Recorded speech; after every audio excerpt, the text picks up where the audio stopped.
So I realized that I gave away a pair of pants to, um, threw them away, or gave them gave them away into the container, and that I wish I hadn't. And that's also a great pattern. And then they told me, because then comes that I have OCD, and so it's like this thing when I did something wrong, especially when I gave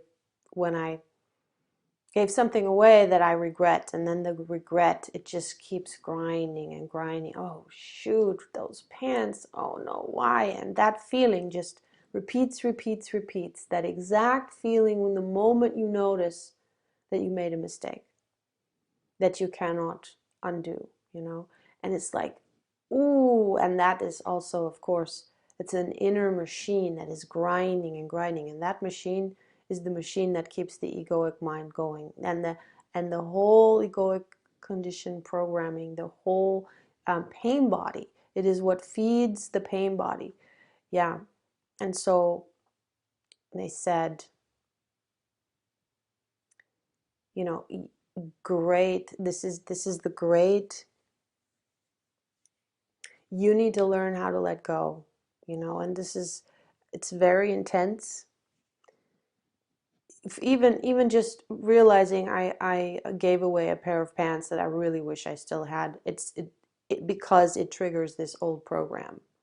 It triggers an old wound. Yeah. And it's so ingrained in that conditioning, in the conditioned mind. And that has, and then they showed me, they said, for you, you need to learn how to let go. It's one of the greatest lessons in life. And life is a river, and you need to remember how to stand in the river with your hands open and let it flow through you, not hold on to it. That's how we flow with life. And that's how we can begin to really be free and enjoy life and receive all of life's potential and gifts. And when we hold on, our hands are closed, and we're in suspense, and we're tense, and we're in the past, and we're in the reversal spin. So the joy, the higher light codes, the expansion, has no traction, it has no interfacing, it can't come in when we're locked in that place of tightness. And this is not, so what is happening now at the time also globally is that, okay, so they said, and you get to learn it with a pair of pants, and then they showed me that in my ancestry line, it was, it's been really way more intense. Little mistakes like that, and you weren't little, could really mean like very, very huge differences. And then I have that, of course, also in my own experience from, I also have that, how a small mistake can basically like ruin your whole life or something like that, at least seemingly.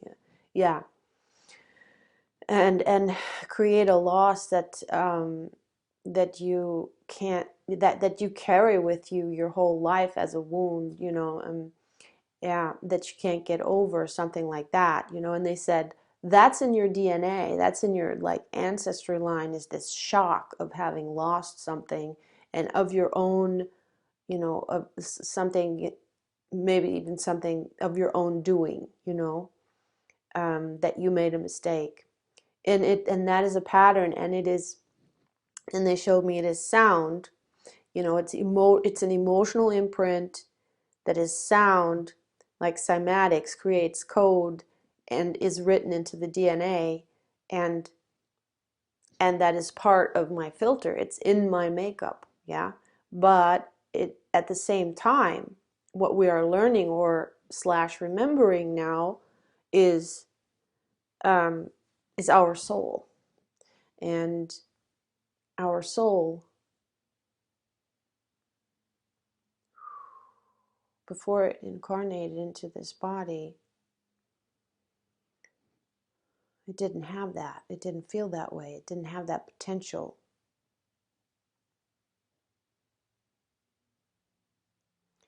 And this feeling and this potential has to do with the full taking on of the role in this body, but also the full identification with the character, your identity in this body. Full identification with the conditioning, with the story and your conditioning and emotions. It's that whole experience suit that we fully identify with. And what is happening is that as we are remembering ourselves as the soul that we are before we came into this suit, and of course that we are now too, additionally to also being in the suit, because that is the soul embodiment.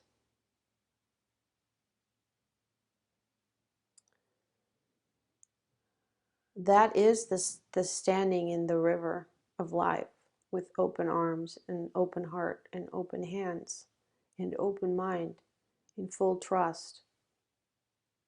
So that part is not holding on, doesn't have that cringe, that like, oh, my gut is wrenching because I gave these pants away. And again, for me, this is what triggers it, but it doesn't matter what triggers it. It doesn't matter what it is that will trigger this feeling of agony of having made a mistake, or of having lost something, or of having to let go of something that you're not ready to let go of.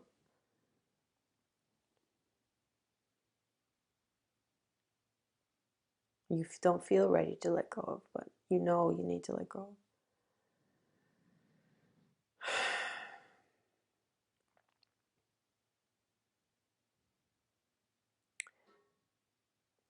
Hmm.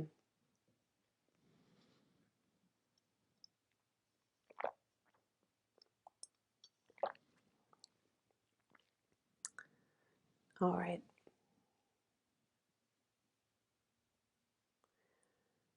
So right now it's like we're on, there are tracks, and one side of the track is still the old self experiencing itself through as fully identified with the history of the body, let's say, with the character, let's say. Although when I say character, there's already too much space there. It's with the sense of myself that is identified, has this conditioned identity from this life. Yeah. Yeah. And it is also within that structure is all the identity and the whole suit, all the imprints of the ancestors is in there. And as we continue on all the parts that are still identified in there, they're regurgitating and looping and looping and looping all the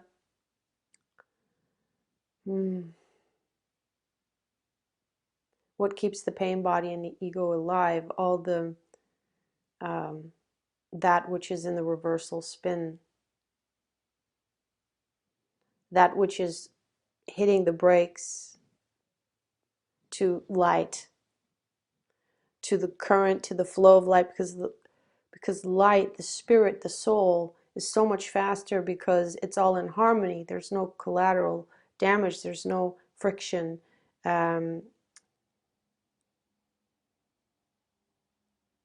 Because all the codes are in harmony with each other and are in coherence, because it comes through the heart, it comes through that 0 point where it's perfectly embedded. It's based in love.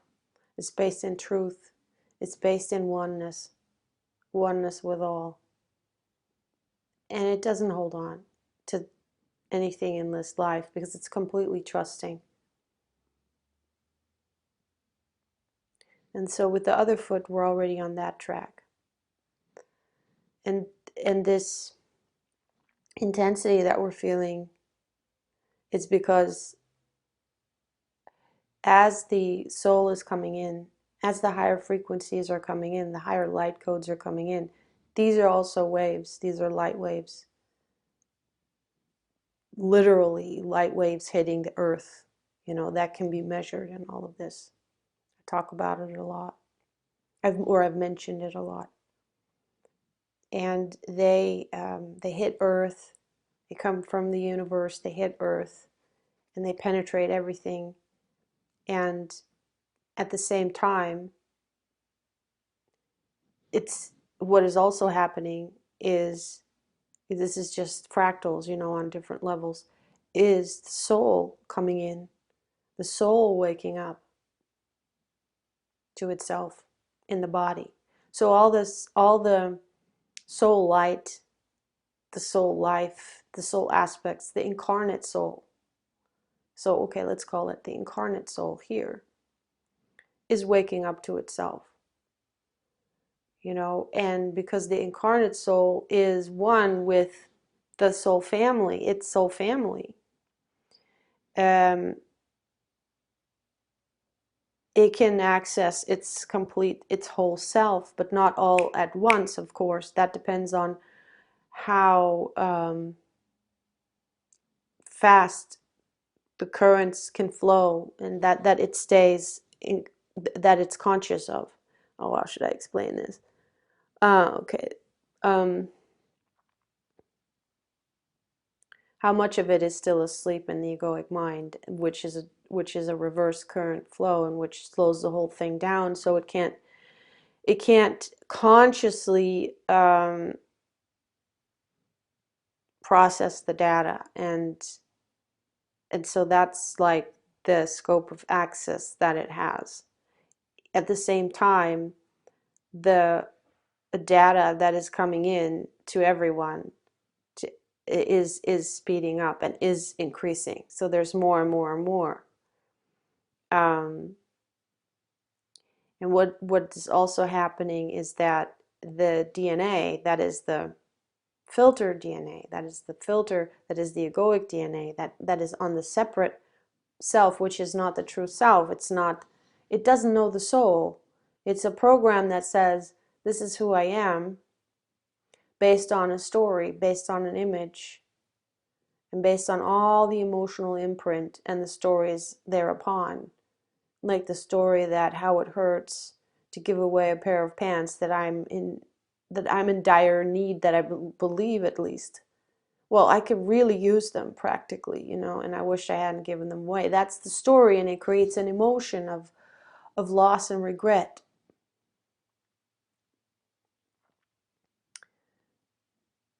And that, again, has an effect also on the physical body and on health and all of this. It's all one system. And the higher frequential DNA that is spinning faster, that is higher code, that is running the higher currents as the soul is waking up to itself, as the currents are flowing in, as they're flowing into the earth. So okay, so they're like shaking it up. They're shaking it up. They're spinning faster, and they're gaining power towards the imprints of the codes of the DNA that are still holding on to the old programming, which is the programming of a separate self, fully identified with an image of self, you know, deeply ingrained in the body. And so this is what is hanging on for dear life. That it's that program. It's us experiencing ourselves through that program. It feels like we're hanging on for dear life, you know, and that's why there's so much anxiety. So much anxiety, because it feels like it's so dangerous, you know, and I can lose everything, and it just makes me even nauseous. So, um, yeah, and it's like a machine, you know. What I've been also shown is like a machine that that is projecting onto a screen this movie of life that is seen through the filter of the full identification with the image of myself. And that machine is running hot because it's holding on for dear life. You know, it has to hold, it's literally, the DNA is trying to keep its form as it's being challenged by the higher frequencies. That is breaking it up. It's breaking up the form because the spin is in a different direction, and because it's in unity, it's in truth, you know, because in truth everything is one, and the separate self is the illusion. That is the lie. Is that sense of separation from all, and the whole sense of the world is built on that lie, yeah, and so it's not only spinning in the opposite direction, it's also, it's like it's not flexible, you know, it doesn't bend. It's like brittle, solid. And here comes something that is spinning with so much power and so much speed, and it's like liquid, it's flexible. And and also it's like with sound, you know, it's sound, it's also sound at the same time.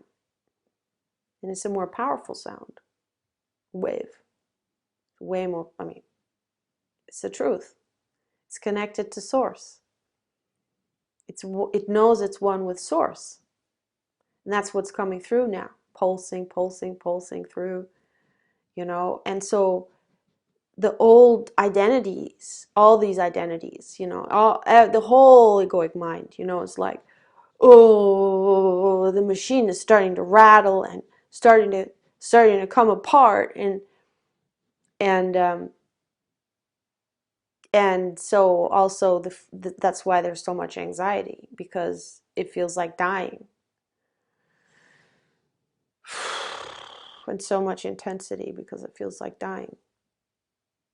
That's why it's so important to always come back to the truth, because if we don't, and that's why they said this morning, yeah, you're holding on to us for dear life, you know, because if I don't,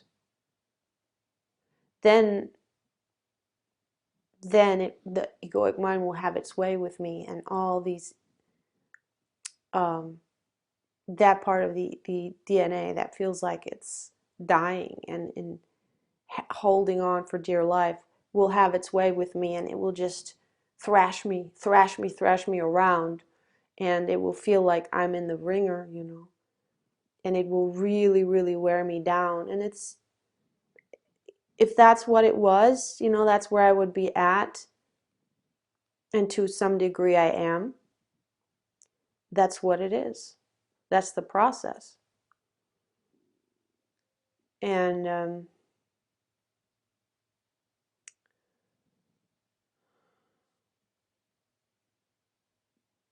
so they say that it's almost like now you're being forced to hold on to us for dear life. Even though it is comical, because that's who I really am. You know, in some degree it's comical because that's who we really are. So we can't hold on to it for dear life. It's the sense of, that is still the part of us that is in the sense of separate self, egoic mind, holding on for dear life to its structure. Yeah, because there really, in truth, there is no holding on to your true self. What that is a stepping out of that holding on, and it's a stepping into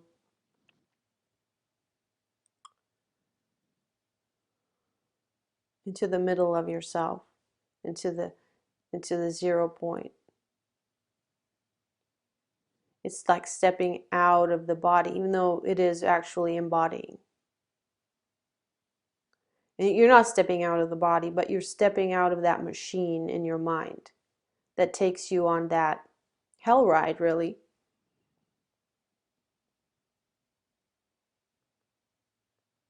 And what is so important, so what they're saying is that our dialogue, my listening to them, to my soul's guidance, to that voice in my, everyone will have a different way of describing it. I say my higher self. And they say that we've been establishing this for many, many, many years. That this inner dialogue, the inner connection, the intuition, that there is a focus there in my conscious mind, and also it's like in my ears too, even though I don't hear anything acoustically, but it's also like the ears and the mind, it's like in the eyes, they're turned inward. They're not focused on the outside dream, even though that's all happening, and I'm doing what I need to do. I know what I need to do when I need to do it. But I noticed that because everything is so intense, it's like especially in the last, days, the more intense it gets and got, the more I'm focused within and I'm listening. And I'm always reconnecting, because if I don't, I can't function. I get so anxious, and I know that where it can lead and where it has led in the past, and it's not going to lead there anymore. It's not going to lead into meltdowns, nervous breakdowns, and like total exhaustion and just so much suffering, Yeah, and what is the place I've come to, and this is, again, this is not just me, as a whole, as a collective.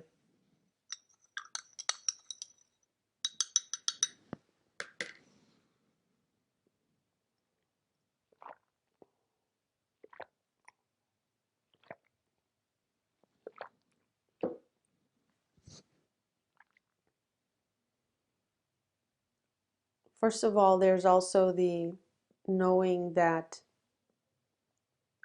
to act upon fear is not acting in truth, is not in integrity, really. It's not the guided way. So it is the trust in the inner guidance. But what is the guidance? There's oftentimes so much insecurity about it. And there has been now a space created through a lot of cultivation, through the suffering that was there, and the only relief and salvation to the suffering was to connect with my soul, to turn within and be present. Be present with my being. Step out of the whole drama. Step out of the whole of the stage, of the story. Sit in beingness. And it is surrender into the heart. And enough drama and enough suffering will do that. Will take you there. Will bring you there. because it's the only place. It's like you're pushed against the wall. There's nowhere to go. There's no way more to go in the mind. It's like it's already spinning so fast, and there's no solution in the mind. It's just going to keep looping, looping, looping, recreating suffering, recreating pain in the pain body, feeding the pain body. It just grinds itself deeper and deeper into entanglement and yeah, prison, into its own prison. That is the end of it. That is what it looks like at the end of its time. When it's time for the ego, when the ego's in the process of unraveling. So we're up against the wall and pressed against the wall. And either, if we can't find any way to go within at all, and there will be a physical breakdown, a physical meltdown. It happened to me many times.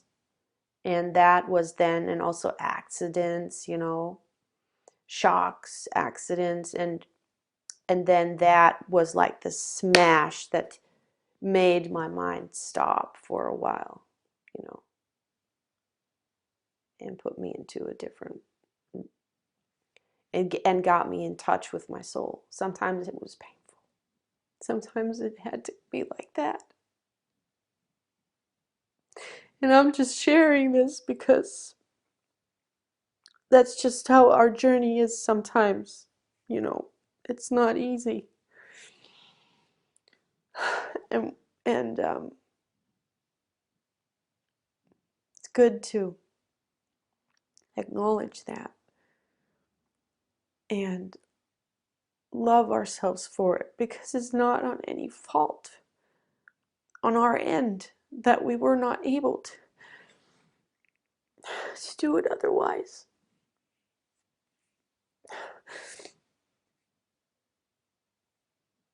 No master fell out of the sky.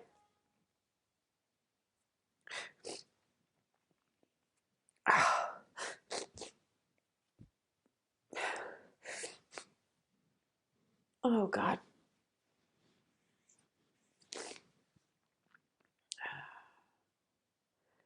But then the relief came. Yeah, like for example, the last time it happened, I was smashed to the ground at high speed, and I was broken, and so I was broken and I was in pain. When I walked, when I could hardly stand, and so I was tied to the bed for 6 weeks at least.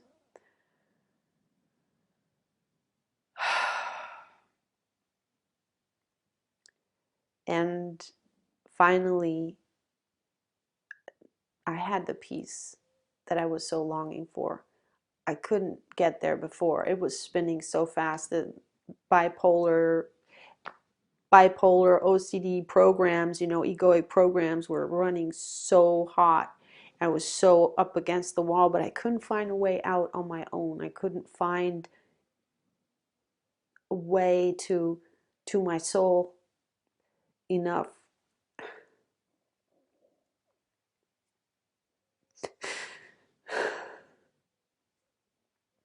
So that so that I could hold on to it. So that I could, but really what it is, so I could remember.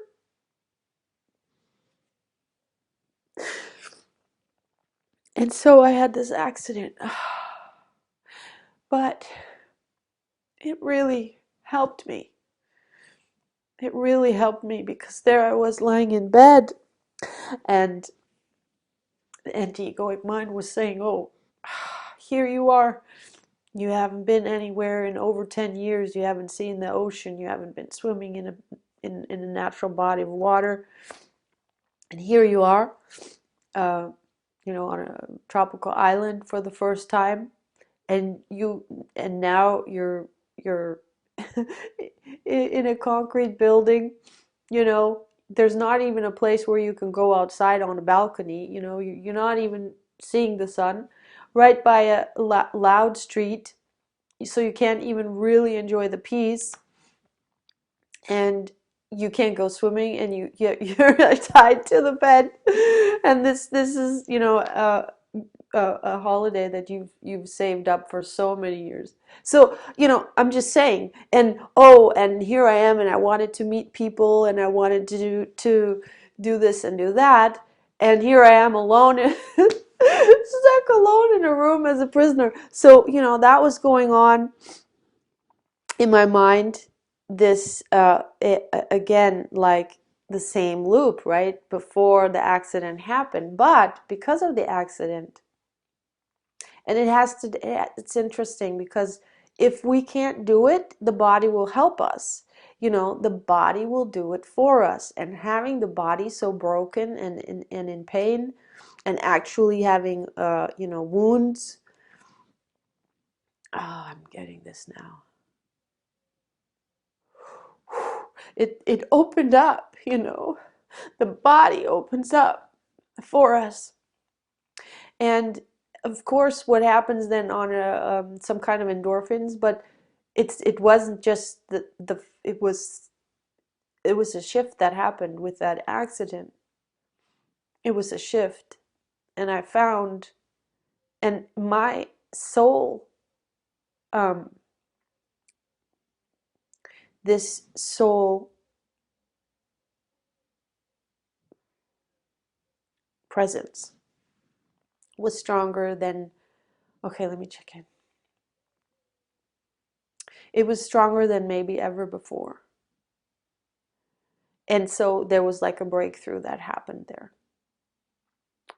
And it was saying to me, and this was also these two, you know, one foot still in the ego, one foot in the soul. And my soul was saying, this is exactly what you need. And you know it. And you know it's not about going out there and having fun and meeting people and swimming in the ocean and all of this. Yeah, that's nice, but that's not what it's about. Because in order to true happiness, in order to really, really be present and take it all in, take all the beauty in that is there, take all, you know, see the truth that is there, that is present there. I need to break through my own programs that are in the way of that.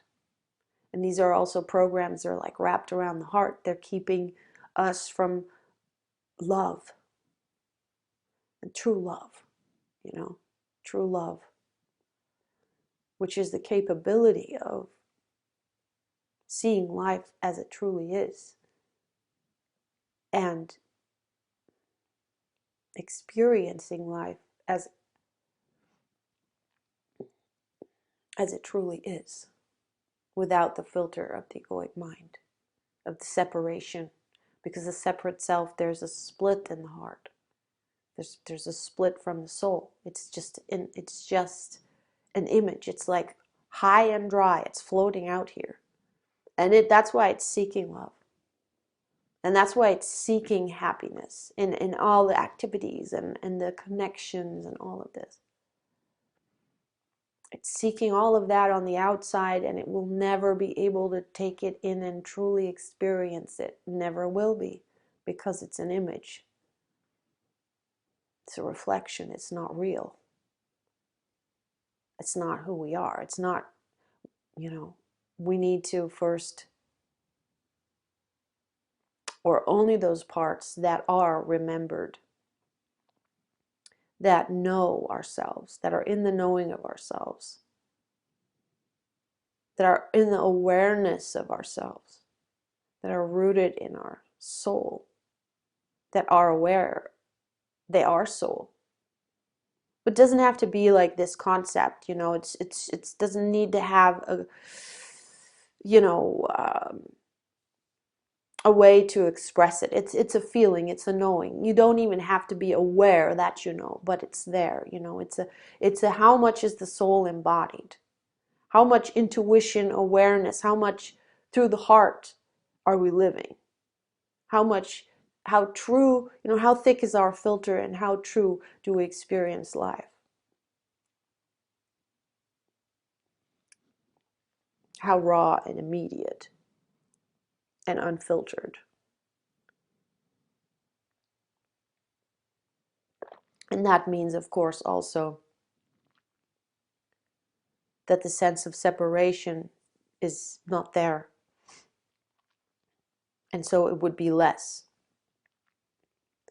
the more soul embodiment there is.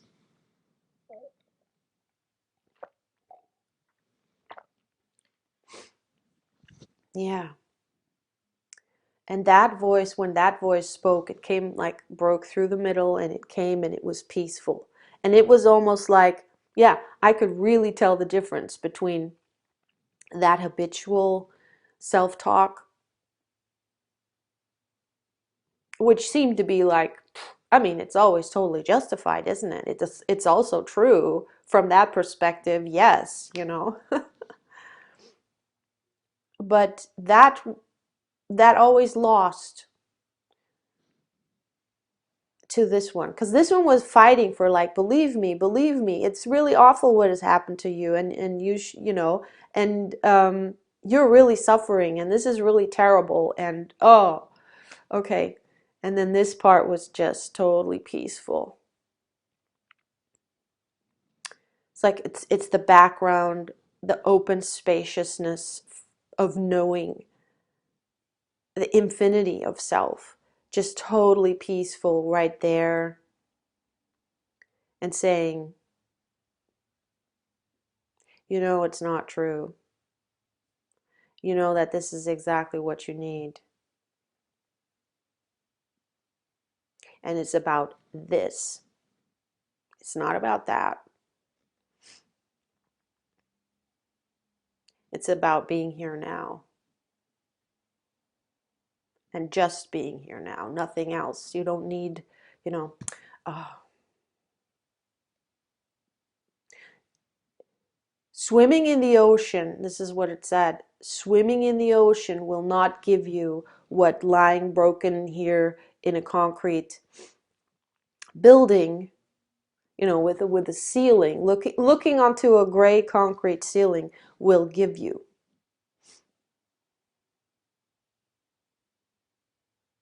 Maybe it was white, you know.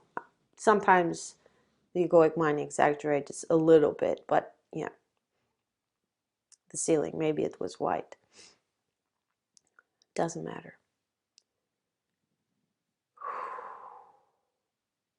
What lying here broken on this bed in a room, locked in a room, not locked, but, you know, tied to the bed, not, you know, not lying in like on a balcony on the side of the jungle, you know, oh, that would have been so much nicer, but no, that's not what I needed. What I needed was to be able to find myself in a place that was, let's say, like a prison, even though there's always grace, because on this side of the house there was jungle, and at night, you know, and there was a window, a big window, and at night there was no traffic, and I could hear the jungle noise. It was so beautiful. And the appreciation and the capacity to appreciate these things is like the capacity to appreciate the tiny little flowers that are growing through the cracks of the concrete. And then you don't focus on the concrete anymore, you focus on that little piece of nature, on that little piece of heaven. You focus on that.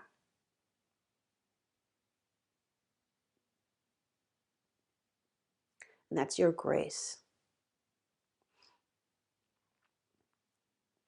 And I knew it. I felt it because it was the truth. I could tell the difference between the truth coming through and the the talk, which is, it's not a self-talk, but you know, that, let's say, that dialogue, or those words that were forming in my consciousness, that were coming from my soul, from my higher self, from my intuition, from through my heart, from my soul, you know, I could distinguish or discern between the truth and what was the egoic mind.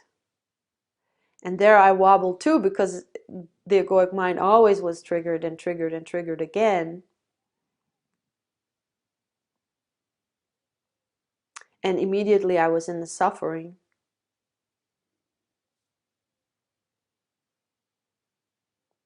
And then the truth always came through.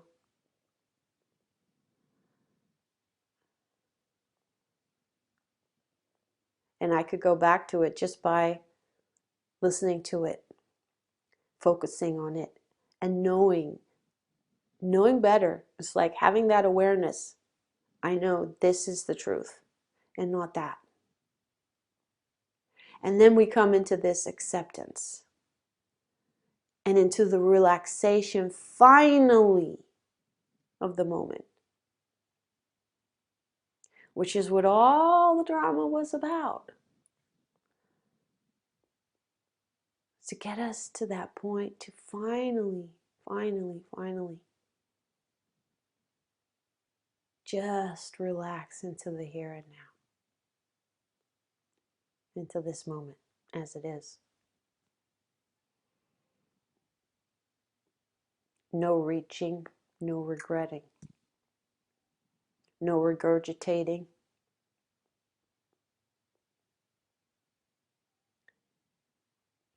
And so right now I am feeling a lot of anxiety, yes. And I've been feeling it since weeks, and it has not let off. You know, hardly at all. And if it does, it comes back.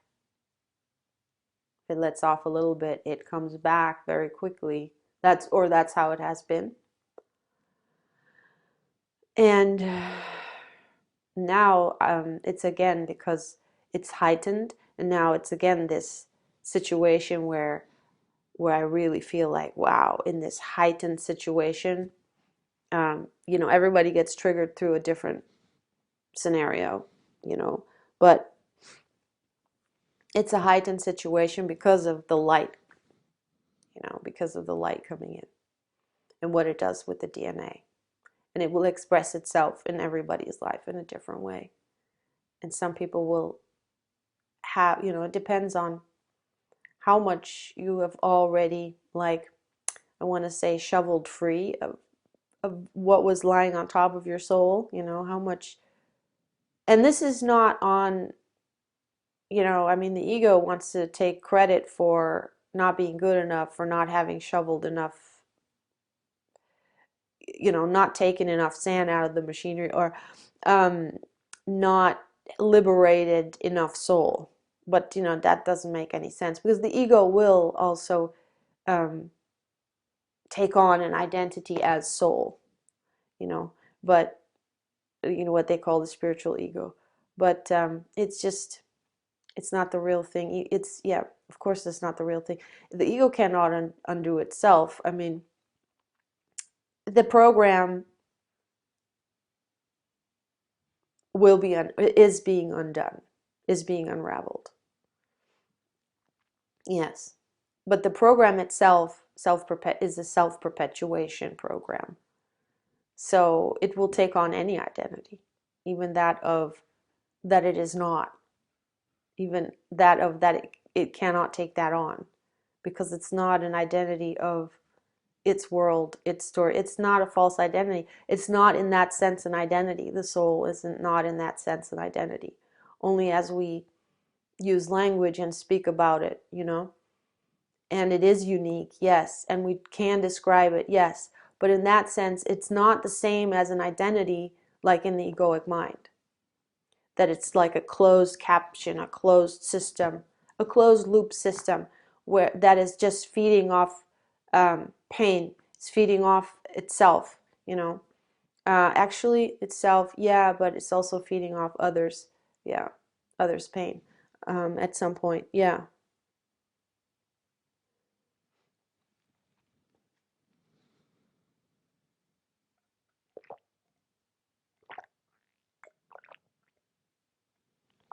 Um, it's feeding off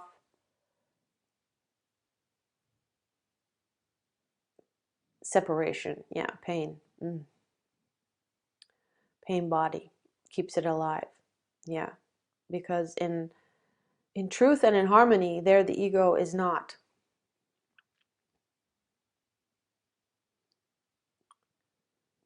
There it's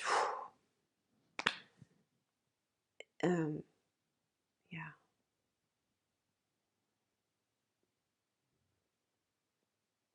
It's not active. We're not running our currents through it. Our focus attention is not running through it. We're not in that moment identified. There are aspects of it that still are, and that's what we can feel in our bodies. That's the tightness, that's the anxiety, that's the pain that we feel.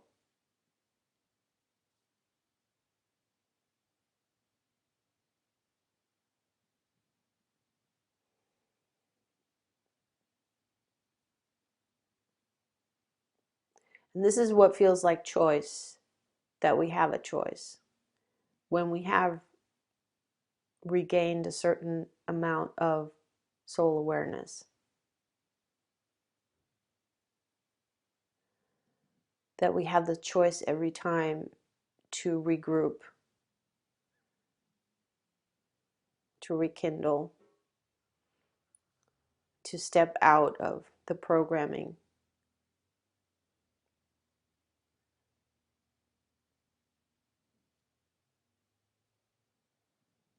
that is constantly, that programming that is constantly reaching for us, is fighting for our attention. And it has a whole world of practical, makes sense why it needs our attention, why we need to run our attention through it so that we can function, so that we can get this done, so we can get that done. When in reality, what it is that we don't need it at all. We could get everything done without it, so much better, but you know, it's a process of unraveling. It's a process of remembering, of awakening. And so what happens is when we do interact on the stage, and especially through this identity, and especially when it's like with other people who have a certain image of us, we have a certain image of them, you know, the interfacing with, on the level of the egoic mind, will then bring us, you know, that will bring us back to all the aspects that are still in the egoic mind, pull us right in.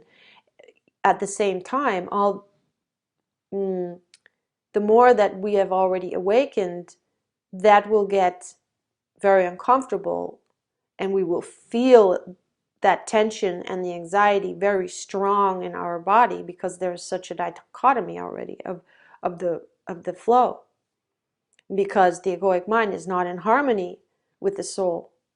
It's dissonant to it. So the dissonance gets really, really loud.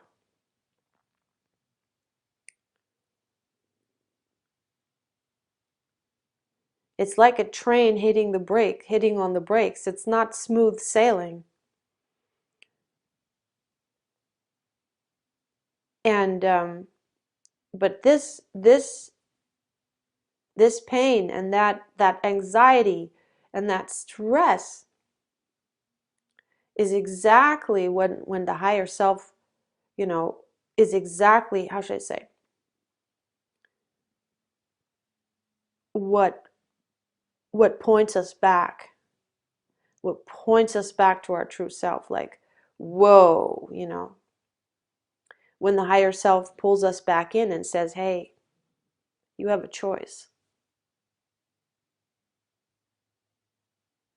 You know, you don't need to do it this way. You don't need to, just be aware of the anxiety.